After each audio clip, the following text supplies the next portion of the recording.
மிக முக்கியமான ஒரு விஷயத்த சொல்றேன், நல்லா கேட்டுக்கோங்க. மிக முக்கியமான விஷயம், வாழ்க்கை பிறப்புங்கிற ஒரு கோட்ல ஆரம்பிக்குதா இல்லையா? அந்த பிறப்புங்கிற கோட்ல ஆரம்பிச்ச மாதிரியே மறுபடியும் மரணம்ங்கிற அதே கோட்ல வந்து முடியும்.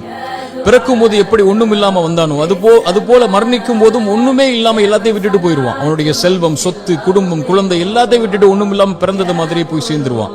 அப்ப எதுக்கு இந்த வாழ்க்கை, எதுக்கு இவ்வளவு பெரிய போராட்டம்னு கேட்கக்கூடியவங்களுக்கு இறை தூதர் இந்த 3 செயல்களை நீங்க உலகத்துல வாழும் போதே விதை போடுங்கன்னு சொன்னாங்க. அது பின்னால நீங்க அறுவடை செய்வீங்க, நீங்க மரணிச்சதற்கு பிறகும் உயிரோட வாழ்வீங்க அதன் காரணமான்னு சொன்னாங்க.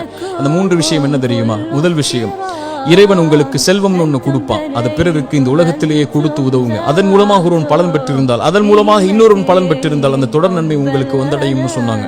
இரண்டாவது, இறைவன் உங்களுக்கு கல்வின்னு ஒண்ணு கற்றுக் கொடுப்பான். எதுவா இருந்தாலும் சரி, ஒரு எழுத்தா இருந்தாலும் சரி, அது பிறருக்கு பலன் பெற கற்றுக்கொடு. அதன் மூலமாக அவன் பலன் பெற்றிருந்தால், அதன் மூலமாக பலன் பெற்றிருந்தால் அந்த நன்மை வந்து சேரும்னாங்க.